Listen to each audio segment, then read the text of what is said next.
and welcome back to FS25 with Who Knows Gamer. We are again on the Riverbend Springs map. We are in Field 2.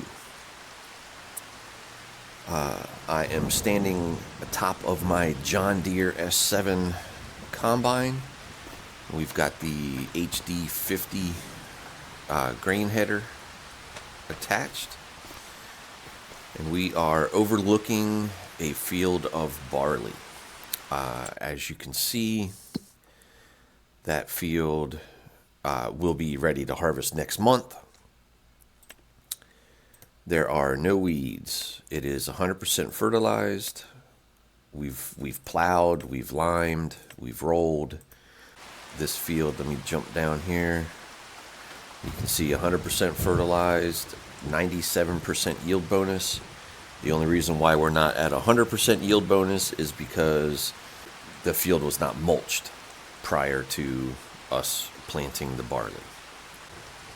So what we are doing in this session is we're going to test. I had heard somewhere that, harvesting, I guess you could say normally with a combine and a grain header, you harvest your crop, you get, whatever your yield is. Well, from what I hear, you can use the swather or the windrower, the MacDon windrower, with the grain header, which essentially harvests the crop, but then puts it into a windrow on the field. Then you would later come through, with your combine. We've got the S7, but you would attach. Is it under special? Yes, you would attach this MacDon. You can call it a pickup header, which will pick up the windrow and then separate the grain from the chaff, and then spit the chaff back out into a windrow on the field. And apparently this will give you a higher yield than just harvesting with your normal combine grain header combination. I can't remember if I read that somewhere or heard it somewhere in a video or something, but we are going to test that out. We're going to find out if, harvesting normally is equal to or less than or greater than using the MacDon windrower and then picking up afterwards. Because if you think about it, you're going to be running through it with the windrower. You're going to be running through the field twice. First, with the windrower to essentially harvest the crop. And then you have to run through it again with your combine and the pickup header to actually separate the grain from the chaff. Well, is that really worth it? Do you actually get a benefit? And is it a great enough benefit to justify having to run through the field twice? We will discover that during this session. And as you can see in the calendar, this year appears to be a very wet year. So it rained last month in April. It's raining this month in May. And then next month, June, which is harvest. Well, June and July are both, the harvest periods for barley. Both months are rainy. Hopefully not the entire day or the entire month. And then September, October, November all show rain. So yeah, this year is very wet, apparently. But let's jump back to the house. We will rest another month, and we will get to harvesting. All right, no rain. Let's see what the forecast shows. Okay, well, they lied. It's going to get a little cloudy later tonight, but it's not showing any rain today. And you saw from the forecast that it showed June was going to be rainy. So let's take advantage of the good weather. We will jump into our combine and let's get started. And I don't think I mentioned this earlier, but I saved the game last month in May, so that we could, after we're done harvesting here and we get our, total yield, we can then reset the game back to May. We'll just have to, rest into June again, and then we'll reharvest with the windrower and the pickup header and see the difference. I like doing these tests, kind of like, Mythbusters. You hear something and then you figure out, okay, well, how can we test that and see, is it true or is it partially true? Is it only true under certain conditions? Yeah, it's fun discovering new things about the game and sharing it with you guys. So if you have any other ideas for tests, please share them in the comments, and we will get something set up and figure out the details. All right, so I guess you could say our traditional harvest gave us a total yield of 34,807 liters.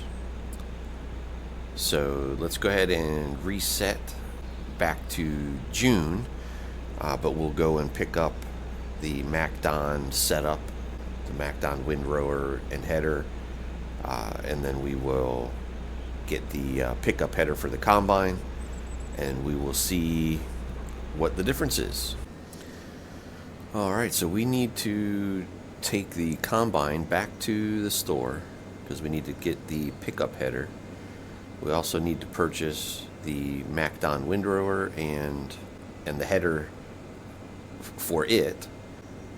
The thing is that the windrower, the MacDon windrower, cannot haul its own header. So if you put the header on a trailer, you cannot haul it behind. And I believe it is too wide to fit across the bridge here, coming out of the store. So what I'm going to do is we'll put the pickup header on this combine, on the harvester, and we will haul the windrower's header on the trailer behind the harvester. And then, of course, we'll just drive the windrower over to the field. And that way we can get everything over there, and we'll get set up to do our windrowing harvest. Yeah, let's go ahead and get the bigger engine. Why not? And then we will hook up to the trailer, or hook up to the header, and then we'll drive this back to the field, and then we'll teleport back over here to the windrower, and we will get that to the field.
into the John Deere.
So we have a total of 43,467. All right, 43,467. So that is a difference of 8,660 liters. 8,660 liters.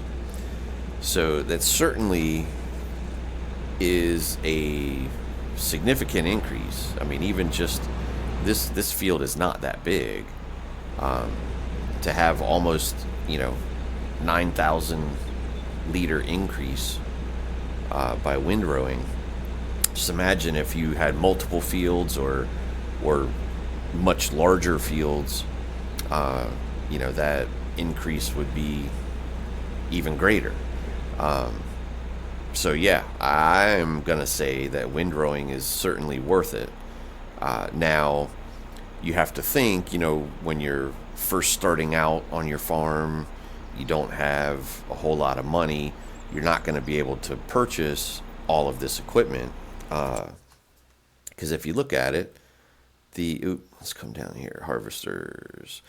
The windrower is $135,000, and that's with the small motor. It's $170,000 with the bigger motor. And then you add on, almost $100,000 for the header. So you're at $270,000 just for the windrower. Plus, you still have to buy a combine.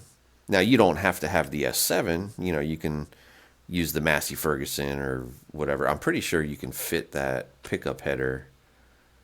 Let's see, special header, combination.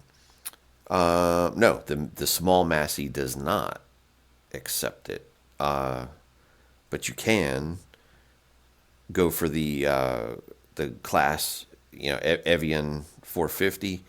That's the smallest combine that's listed. You have to take into consideration you're looking at $270,000 just for the windrower and the header. You've got another 100 or 226 for this harvester, plus the pickup header of 52. So that's another 280,000.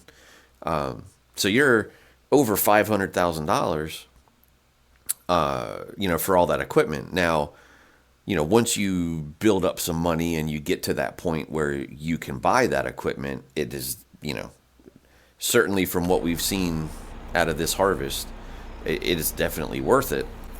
But you've got to take into consideration that, you've got to have the money to purchase all the equipment up front. So, or I guess you could also, lease if that's what you prefer.